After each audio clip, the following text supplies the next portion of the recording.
दूसरे काम करते हैं।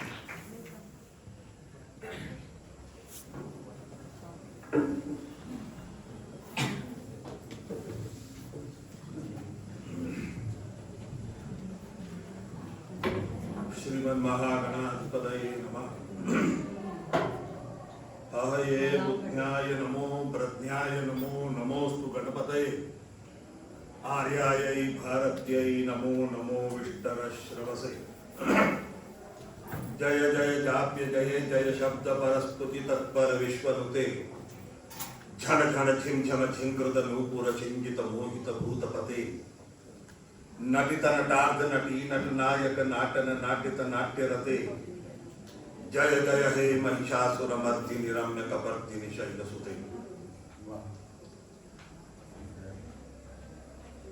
परम सम्माननीय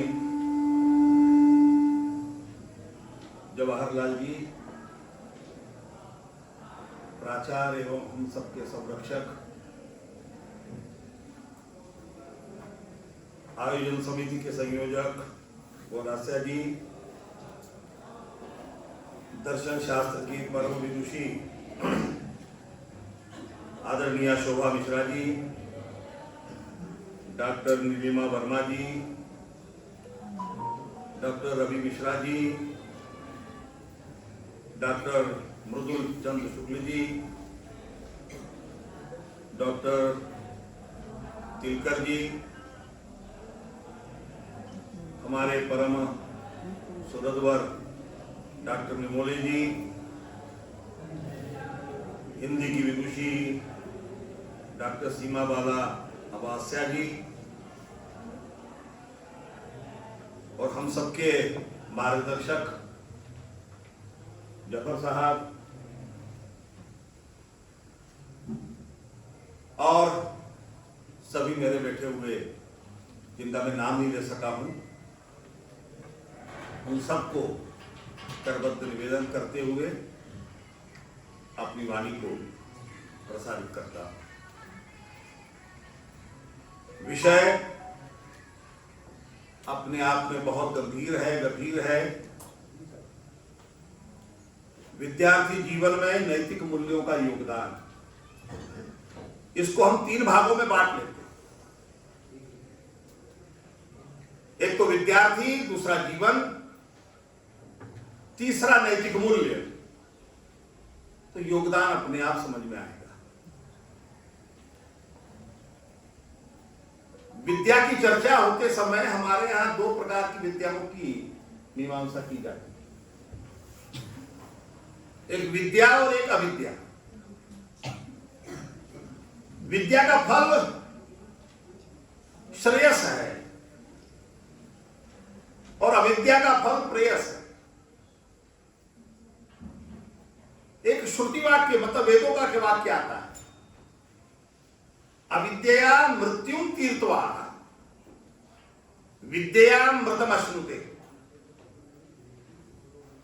कि हम जीवन से, अपने जीवन में आने वाला जो अज्ञान रूपी मृत्यु है, उस अज्ञान रूपी मृत्यु का हम तरण करें और विद्या प्राप्ति से हम मोक्ष पथ के पथिक बने। तो हमारा जीवन 2 द्वंद्वों के बीच में, एक श्रेयस प्राप्ति के विषय में है और एक प्रेयस प्राप्ति के विषय में। प्रेयस का मतलब होता है कि हमें जीवन में जो जो आवश्यक है, प्रिय वस्तुएं हैं, वो हमें प्राप्त हो जाए।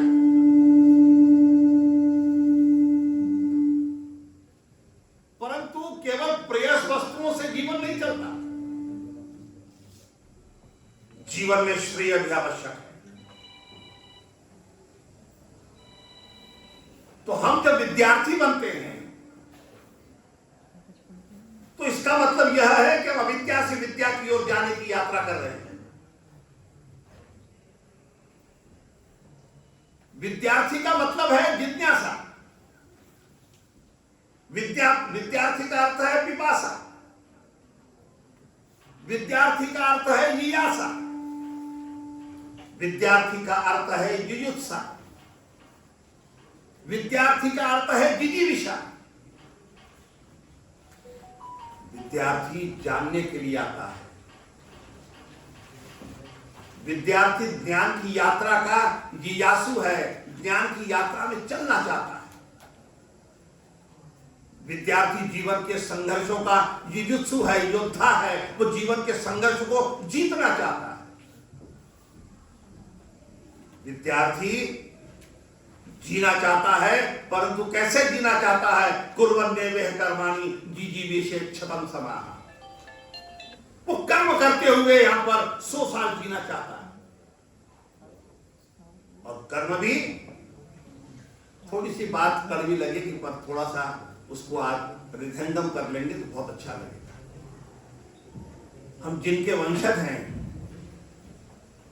हम जिनका अन्वय हैं, वो हमारे माता पिता हमारी तरफ पथराई हुई नजरों से देख रहे हैं। हमारे जो सपने हैं उनकी आंखों में वो उल्लसित हैं। वो अपने बच्चों को समाज में सर्वश्रेष्ठ होते हुए देखना चाहते हैं,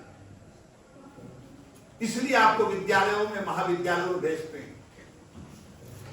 वो अपना पेट काटते हैं और आपको पढ़ाते हैं, कभी कभी कर्जा लेते हैं, आपको पढ़ाते हैं।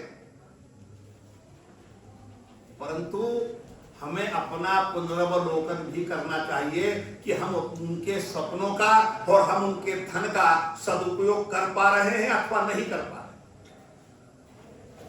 नहीं तो परिवर्तित संसार है, मृतक को न जायते। इस मरण धर्मा परिवर्तन धर्मा संसार में कौन जीता नहीं है, और जीने के बाद कौन मरता नहीं है। भगवत गीता कहती है, जातस्य ही ध्रुवो मृत्युः ध्रुवम जन्म मृतस्य च। जो पैदा हुआ है वो मरेगा, और जो मरा है वो पैदा होगा। तो ऐसे जनन मरण के संसार चक्र में रहकर यदि जीवन का यापन करना है तो पशु में और मनुष्य में फिर कोई अंतर भी नहीं रहता। आहार निद्रा भय मैथुनञ्च समान में तत् पशु भी नराणाम्। हम भी खाना खाते हैं, पशु भी खाना खाते हैं। हम भी सोते हैं और पशु भी सोते हैं। पशु भी अपनी पशुता का विस्तार करते हैं और मनुष्य भी अपनी मनुष्यता का विस्तार करते हैं। कोई अंतर तो है नहीं। धर्मो ही तेषाम् अधिको विशेषः। यदि हम पशु और पशुता में और मनुष्यता में यदि हम विभेद करना चाहें तो एक सूक्ष्म रेखा हम खींच सकते हैं, वह है धर्म की, अर्थात कर्तव्य की। कर्तव्य बोध ये मनुष्य का सबसे बड़ा बोध है। तो विद्यार्थी जो जीवन है वो ज्ञान प्राप्ति से बोध प्राप्ति के मध्य की यात्रा है। ज्ञान बाह्य है, बोध अंतर है, और बोध होते होते संपूर्ण जीवन निकल जाता है, और निकलते निकलते हमें उस श्रेय की प्राप्ति की ओर हम उन्मुख हो जाते हैं। और जीवन में यदि श्रेय प्राप्त करना है तो इसी जीवन में होना चाहिए। जीवन में ही जीवन मुक्ति की अवस्था को हमें प्राप्त करना चाहिए। और इसलिए हमें उन माता पिता के हमेशा उस लक्ष्य को ध्यान में रखना है। हम कक्षाओं में आते भी परीक्षा के दिनों में बहुत भीड़ हो जाती है। यदि अनुपस्थित हो जाए तो माता पिता को पता लग जाएगा कि बेटे ने परीक्षा नहीं दी। परंतु प्रतिक्षण वो माता पिता यही समझते हैं कि मेरा बेटा पढ़ने गया है, मेरा बेटा पढ़ रहा है, मेरा बेटा फलाने कॉलेज में है। तो कॉलेज का नाम भी उनकी स्मृति पटल में है, और कॉलेज के वो गौरवशाली व्याख्याता प्राचार्य लोग भी आपके सामने। यदि हम उनके ज्ञान का दोहन न कर सके तो हमारा जीवन व्यर्थ है। पुनरपि जननम पुनरपि मरणम पुनरपि जननी जठरे शयनम। फिर से जन्म हुआ, फिर से मृत्यु हुई, फिर से मां की कुक्षी में चले गए, फिर से बाहर आ गए। ये तो जीवन नहीं है। जीवन में हम आए हैं तो निश्चित, मैंने आपको पहले कहा था कि विषय को हम 3 भागों में बांटेंगे कि विद्यार्थी क्या है ये आपको समझ में आना चाहिए। विद्यार्थी तपस्या है,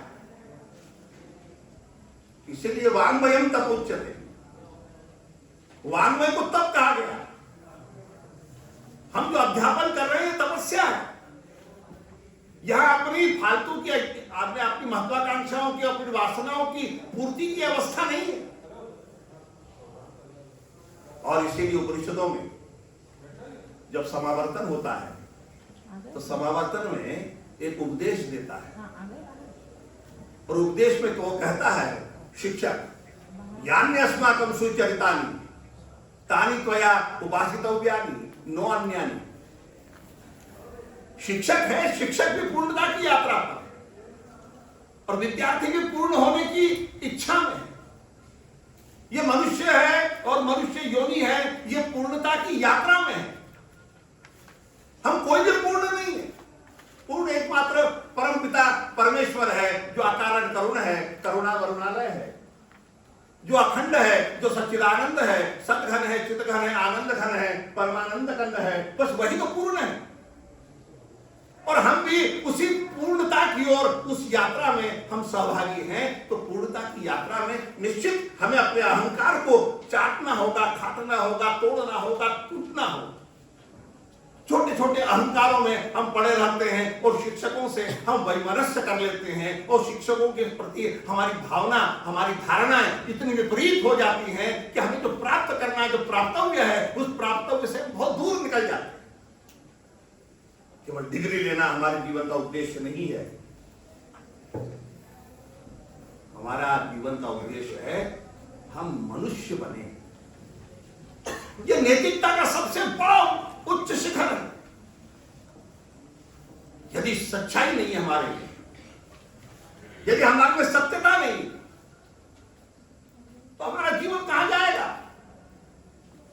हम माता पिता को धोखा दे सकते हैं, पर ऐसा लगता है कि माता पिता को धोखा नहीं दे रहे हैं। वस्तुतः आप अपने आप को धोखा दे रहे हैं। आने वाला समय आपसे ये नहीं पूछेगा कि आपके साथ क्या हुआ था। आने वाला समय पूछेगा कि तुमने क्या किया, और उस वक्त आपके पास कोई भी उत्तर नहीं होगा। क्यों? क्योंकि आपने परस्पर वैमनस्य और परस्पर महत्वाकांक्षाओं की, वासनाओं की पूर्ति में जो उपयोगी समय था, उस उपयोगी समय को आपने व्यय कर दिया। और जब आपकी परीक्षा का समय आया, और तब आपने केवल आंकड़ों के आधार पर अपनी बेरोजगारी की समस्या को बढ़ा दिया। और देश में बड़े बड़े नेता भाषण देते हुए कहते हैं बेरोजगारी बढ़ गई। और हम लोग शिक्षक हैं, हम जानते हैं कि कक्षाओं में आप आते नहीं है। सीसी होगा तो उपस्थित, परीक्षा हुई तो उपस्थित, कक्षाएं खाली जाती हैं। और पास फेल का तो आपको मालूम ही है चक्र क्या चल रहा है। तो ऐसी डिग्री लेने से आंकड़ों में बेरोजगारी बढ़ती है। वस्तुतः बेरोजगारी, और देखिए जिनको मिल रहा है, जिन्होंने श्रम किया है, वो अपने प्राप्तव्य को प्राप्त कर लेते हैं। तो सत्यनिष्ठता अति आवश्यक है। सत्यता बाह्य गुण नहीं है, वो जीवन में आचरण का गुण है। दूसरी बात, घोर परिश्रम ही होना चाहिए। यदि आपके जीवन में परिश्रम नहीं, पहले के लोग कहा करते थे इसको इसलिए ऐसा मिल गया है, इसने चप्पलें नहीं घिसी। परिश्रम का कोई तोड़ नहीं है। उद्यमे नहीं सिद्ध्यन्ति कार्याणि न मनोरथैः। पुरुषार्थ से ही कार्य सिद्ध होते हैं। केवल आप रात में सपने देखकर सोइए कि मैं आईएएस बनूंगा, मैं आईपीएस बनूंगा, मैं आईआरएस बनूंगा, मैं सीएस बनूंगा, तो इस सपनों से कुछ नहीं होगा। इन सपनों को धरातल पर लाने के लिए तदनुकूल प्रयत्न करने होंगे, तदनुकूल मार्ग पर पथिक बनना पड़ेगा, तदनुकूल वातावरण में जीना होगा। और यदि वो हम नहीं कर पाते हैं तो फिर उद्यमे नहीं सिद्ध्यन्ति कार्याणि न मनोरथैः नहीं सुप्तस्य सिंहस्य प्रविशन्ति मुखे मृगाः। कि वो सोए हुए शेर के मुख में अपने आप हिरण प्रवेश नहीं कर जाते। शेर को अपनी मान से निकलकर पुरुषार्थ करना पड़ता है। हम भी अपने घर से बाहर आए हुए हैं, मेहनत कर रहे हैं और मेहनत का फल मिलेगा।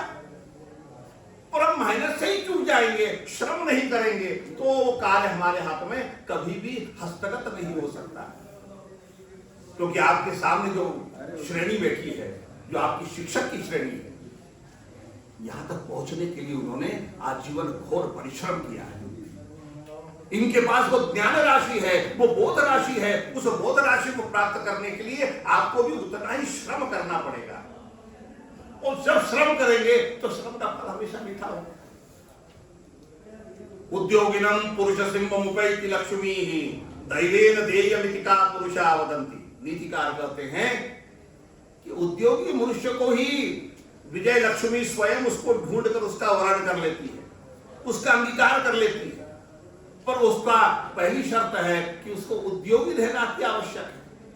उद्योगी का मतलब है जो निरंतर प्रयत्नशील है, जो निरंतर प्रयत्न कर रहा है, जो निरंतर कर्तव्य परायण है, उसको वो राजलक्ष्मी, उसकी विजय लक्ष्मी, उसकी अभीष्ट लक्ष्मी उसका अंगीकार कर लेती है, उसका वर्ण कर लेती है। परंतु कुछ नपुंसक, कुछ कायर लोग होते हैं, वो कहते हैं दैवेन देयमिति, भाग्य में होगा तो मिलेगा।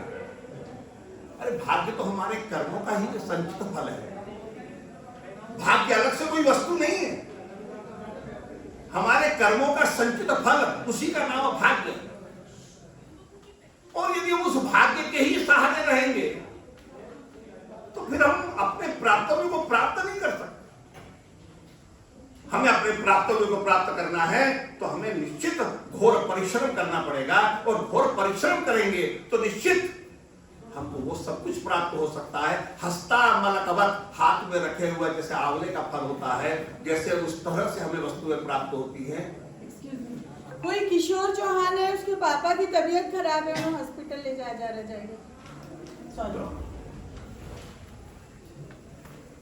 चलिए, महाकालेश्वर की कृपा से उनका स्वास्थ्य बहुत शीघ्र ठीक होगा। जाओ। तो तात्पर्य कहने का यह है कि जीवन में कहीं ना कहीं नैतिकता का अवलंबन करना पड़ेगा। अब नीति क्या है उसको समझ लीजिए। नयति इति नीति, जो जीवन को एक निश्चित उद्देश्य की ओर ले जाती है, उसका नाम नीति है। इसलिए आप सुना करते होंगे धर्म नीति, राजनीति, अर्थनीति, समाज नीति, राजनीति। तो निश्चित नीति का वो पथ है जिस पथ पर जाकर हम अपने मूल्यों को प्राप्त कर सकते हैं। और मूल्यहीन जीवन कोई जीवन नहीं है। और यदि हमारे इसमें उदारता नहीं है, यह औदार्य गुण बहुत अति आवश्यक है, नैतिक गुण है। एक तो शाश्वत गुण है सत्यता का, सौंदर्य का, शिवता का, ये कभी परिवर्तन नहीं हो। परंतु कुछ गुण ऐसे हैं जो परिवर्तनीय है, अवस्था के अनुरूप बदलते हैं। जो हम किशोर अवस्था में होते तो नैतिकता होती नहीं, और जैसे ही हम किशोर अवस्था का उल्लंघन करते हुए जैसे ही हम युवावस्था में आते हैं तो हमें नैतिकता की बेड़ी का होना हमें अति आवश्यक जान पड़ता है। यदि हमें नैतिकता नहीं है तो हम समाज के किस मुख से जाएंगे? समाज क्या है?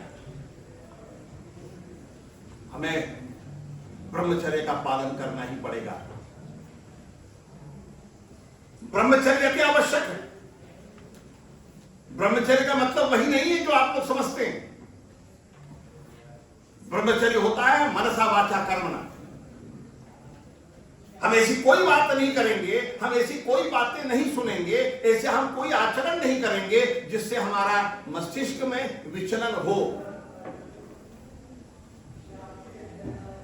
और यदि हमारे मस्तिष्क में विचलन आता है तो हम उन कार्यों को नहीं कर सकते। सदाचार की आवश्यकता है, नैतिकता की आवश्यकता है, परिश्रम की आवश्यकता है, दयालुता होनी चाहिए। समत्वम सर्वभूतेषु, समस्त प्राणियों में समानता होनी चाहिए। समस्त बंधु बांधवों में समरसता का एक वातावरण निर्मित होना चाहिए। विद्यार्थी जीवन में कोई ऊंचा, कोई नीचा, कोई किस जाति का, कोई किसी वर्ण का नहीं होता। पढ़ने वाले सभी विद्यार्थी विद्यार्थी होते। हम में यह भावना नहीं पनपनी चाहिए कि ये उच्च वर्ण का है या हीन वर्ण का है। कोई उच्च और हीन विद्यार्थी जीवन में नहीं होता और कदापि नहीं होता। ये हमारी बनाई हुई व्यवस्थाएं तत्काल में रही होंगी।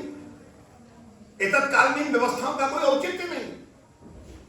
और यदि हमारे मन में विभेद की भावना है तो निश्चित हम उस ज्ञान के चूड़ा शिखर तक नहीं पहुंच सकते जहां पर पहुंचकर हम मोक्ष की अभिक्षा कर पाएंगे।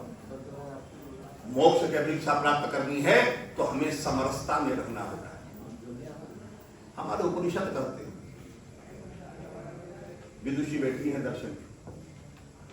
आत्मा बारे द्रष्टव्यः श्रोतव्यः मंतव्यः निधिध्यासितव्यः। हम इस डिवाइन सोल का, हम अपने आत्म तत्व का हम साक्षात्कार कर सकते हैं। हम में से हर कोई व्यक्ति कर सकता है। यह नहीं कहा कि ब्राह्मण ही करेगा, पर यह निश्चित है दिल्ली जाने वाला ही दिल्ली देख पाएगा। हर कोई नहीं जाता, दिल्ली देख नहीं पाएगा घर बैठकर। तो यदि हमें उस डिवाइन सोल का साक्षात्कार करना है तो आत्मा वाले द्रष्टव्य है, देखा जा सकता है। और उसके लिए शर्तें हैं 3। श्रोतव्य, उसके विषय में पहले सुनना चाहिए। उसके बाद सुनना नहीं है, मंतव्य है, फिर उसका मनन भी करना चाहिए। और उसके बाद निधिध्यासितव्य है, उसके बाद उसका साक्षात्कार कर लेना चाहिए। और निश्चित साक्षात्कार यदि न हो तो उस बात को खारिज कर दीजिए। विद्यार्थी अवस्था में यदि न की भावना नहीं है, उपनिषदों का संपूर्ण यात्रा, उपनिषदों की संपूर्ण यात्रा नेति की यात्रा है। देह, मन, बुद्धि, इंद्रिय, ये सबको हमने जब नकार दिया, तब हम उस सद्घन, चिद्घन, आनंद घन, सच्चिदानंद घन परमेश्वर जो करुणा वरुणालय है, जो परमानंद कंद है, जो अखंड है, जो सच्चिदानंद है, जो जगदाधार है, जो अव्यपदेश है, अचिंत्य है, उस तत्व तक पहुंचने के लिए हमने जाने कितनी वस्तुओं को नकारा है। यदि विद्यार्थी जीवन में नकारने की भावना नहीं है, नकारना कुछ प्राप्त करने के लिए, जब तक समझ में नहीं आए तब तक हम उसको कैसे स्वीकार कर लेंगे। वही विद्यार्थी सच्चा विद्यार्थी है जिसके मन में जिज्ञासाएं उठा करती है। सरोवर वही है जिसमें उत्ताल तरंगे हमेशा परिव्याप्त रहती है। विद्यार्थी वही है जिसमें अपने विषय को लेकर हमेशा जिज्ञासा, हमेशा उत्कलिका, हमेशा कुतूहल बना रहता है। वही कुछ प्राप्त कर सकता है। केवल बाबा वाक्य प्रमाणम सर ने कहा है मान लो, ना। हमें जब तक समझ में नहीं आए तब तक हम नहीं मान सकते। तो हमारी यात्रा मानने की नहीं है, हमारी यात्रा जानने की है। इसलिए मैंने आपसे कहा था विद्यार्थी जीवन जिज्ञासा का जीवन है। जिज्ञासा का अर्थ होता है ज्ञातुम इच्छा, जिज्ञासा, जानने की इच्छा। और ये जिस दिन मर जाती है उस दिन मनुष्य ही मर जाता है, मनुष्य में कुछ भी नहीं बचता। क्योंकि ये संपूर्ण जो जीवन है यह प्राप्त करने का जीवन है। क्योंकि हम संपूर्ण इंद्रियों के लिए सब कुछ कर लेते हैं। अच्छे से अच्छे साबुन से शरीर को धो लेते हैं, अच्छे से अच्छा डीओ परफ्यूम लगा लेते हैं, अच्छे से अच्छे चश्मे पहन लेते हैं, कपड़े पहन लेते हैं। पर इसके लिए जो हमारा सीपीयू है, सेंट्रल पावर प्रोसेसिंग यूनिट जो है हमारा, इसके लिए हम क्या करते हैं? न हमें अच्छा पढ़ना है, न हमें अच्छा सोचना है, न हमें अच्छा सुनना है। क्योंकि जितनी भी इंद्रियां पवित्र इंद्रियां हैं वो सभी ऊपर हैं। हमारे पास 5 ज्ञानेंद्रियां हैं, चक्षु, श्रोत्र, घ्राण, रसन और त्वक। ये देखिए पांचों ऊपर है। और यही मनुष्य का मनुष्य बनाने के संसाधन हैं। और जितने भी घृणित, जितनी भी निंदनीय इंद्रियों की यात्राएं हैं वो क्रमशः अधोगति को प्राप्त होती हैं। उनसे हमारा कोई ज्यादा वास्ता होना नहीं चाहिए, कम से कम विद्यार्थी अवस्था। पर विद्यार्थी अवस्था का सबसे बड़ी भ्रांति यह है कि जो भविष्य में होना है वो अभी करना है, और जो अभी करना है उसके लिए कोई समय नहीं। अभी हमें पढ़ना है, अभी हमें माता पिता का जो श्रम है उसको सफल करना है। पर हम इस समय अपनी अभिप्साओं, अपनी वासनाओं, अपनी महत्वाकांक्षाओं के लिए जो भविष्य के हैं वो अभी पूरा करना चाहते हैं। और जो अभी करना है उसके लिए हम विस्फुट हैं पूरी तरह से। हम आजकल विद्यार्थी जो पढ़कर बाहर जाता है उससे पूछ लिया जाए सेमेस्टर खत्म होने के बाद कि तुम्हारे 4 पेपरों के नाम क्या थे, वो 4 पुस्तकें बता दें तो शायद नहीं बता पाए। तो हम कहाँ विद्यार्थी हैं? हम विद्यार्थी तब है ना जो हमें पूरा कंठस्थ हो। मैंने पहले कहा कि विद्यार्थी जीवन ज्ञानार्जन का जीवन है, यासा का जीवन है। यासा का मतलब होता है या तुम इच्छा। इच्छा तो हमेशा रहेगी, जाने की इच्छा, विद्या के मार्ग में प्रतिक्षण चलते रहने की इच्छा। तो परिषदों का कथन है कि चरणमयी मधु बिंदती, जो चलता रहता है वही जीवन के परम लक्ष्य को प्राप्त करता है। चरणमयी मधु बिंदती, मधु मतलब अभिष्ट वस्तु की प्राप्ति वही करता है जो निरंतर अपने पथ पर पथिक बना रहता है, अपने पथ का जो निरंतर अनुगमन करता है। गीता में कृष्ण कहते हैं कि जो हमारे पूर्वजों ने जिससे गमन किया, यद्यत आचरति श्रेष्ठः तदेव वैतरो जगः, जो श्रेष्ठ लोगों ने आचरण किया है। इसलिए हमारे पुराने जो माता पिता हुआ करते थे, आपके भी माता पिता वही कहते थे होंगे कि समान बुद्धि वालों से दोस्ती करोगे तो समान रह जाओगे, अपने से कम बुद्धि वालों से दोस्ती करोगे तो तुम्हारी बुद्धि का स्तर भी कम हो जाएगा, और अपने से उच्च बुद्धि कौशल वालों से दोस्ती करोगे तो आप भी उच्च बुद्धि कौशल संपन्न हो जाओगे। उनके कहने का मतलब यह नहीं था कि विभेद कर लो, पर हम उन लोगों की संगति में पढ़ना चाहते हैं जिस संगति में तात्कालिक सुख की प्राप्ति है। होटल में बैठ गए, चाय पीने मिल गई, अच्छा दोस्त है। फलानी होटल में चले गए, डिबेट मिल गया, अच्छा दोस्त है। हम ऐसे लोगों की दोस्ती करना पसंद करते हैं जो पढ़ाकू है, वो कहते हैं समय बेकार कर रहा है, पढ़ने का पास हो जाते हैं। और हमारी संस्कृति पर इतना प्रहार भी बाहर से हो रहा है कि 3 इडियट जैसी पिक्चर हमको दिखाई जाती है कि लोगों के था पढ़ने से क्या होगा, मैं तो ऐसी हो गया। तो इस तरह से हमारे ऊपर सांस्कृतिक आघात भी हो रहे हैं। हमें अपने लक्ष्य को प्राप्त करना है, हमें भटकने की आवश्यकता है। यदि भटकाव होगा, यदि सत्यनिष्ठा नहीं होगी, घोर परिश्रम नहीं होगा, दयालुता की भावना नहीं होगी, समरसता नहीं होगी, तो हम किस नैतिकता का अवलंबन कर पाएंगे? नैतिक होने के लिए ये स्वाभाविक गुण है। इन स्वाभाविक गुणों का हमें आधार करना होगा, और ये प्रयत्न साध्य है। ये नहीं है कि ये अपने आप आ जाएंगे। अच्छी बात को स्वीकार करने में समय लगता है, गाड़ी सीखने में समय नहीं लगता। तत्काल गाली आ जाती है, कोई सिखाए नहीं सिखाए सुनकर भी हम ले लेते हैं और तत्काल उसका उच्चारण कर लेते हैं। पर देखो ना, नीचे से पानी ऊपर भेजने में कई हॉर्स पावर की ताकत लगती है, तब नीचे से पानी ऊपर जाता है, और ऊपर से नीचे आने में 1 मिनट का भी एक सेकंड का भी समय नहीं लगता है।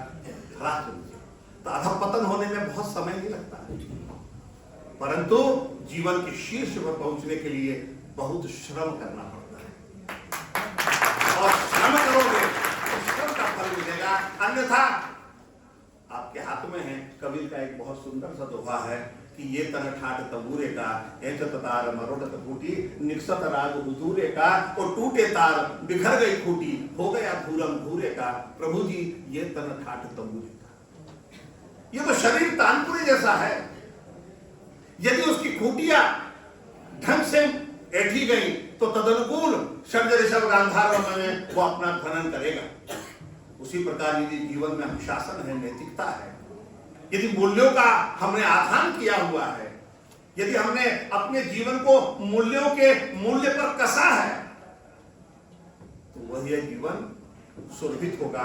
और इस जीवन का सौगंध, इस जीवन का सौरस्य, इस जीवन का सौंदर्य लोगों को अपनी ओर आकर्षित करेगा। और नहीं तो कितने कटीले स्थान में, अधिष्ठान में गुलाब खिलता है, परंतु वो किसी को बुलाने नहीं जाता। नहीं कस्तूरी का मोदहा शपथे न विभाव्यते, जिसमें खुशबू होती है उसको कसम दिलाकर कहना नहीं पड़ता कि मैं कस्तूरी हूं। अरे वो कस्तूरी मृग अपने आप पहचान लिया जाता। तो जीवन में जिसने जो प्राप्त किया है, उसने जीवन में बहुत श्रम किए हैं, परिश्रम किए हैं, उसके श्रम का हम मूल्यांकन नहीं कर सकते। आलोचना करना बहुत आसान है, परंतु उस भूमिका पर आरूढ़ होकर और फिर खड़े रहना ये बहुत कठिन है। प्रतिष्ठा को प्राप्त करना जितना कठिन है, प्रतिष्ठा पर प्रतिष्ठित रहना उससे ज्यादा कठिन है। तो प्रतिष्ठा पर प्रतिष्ठित रहने के लिए दुगना श्रम करना पड़ता है।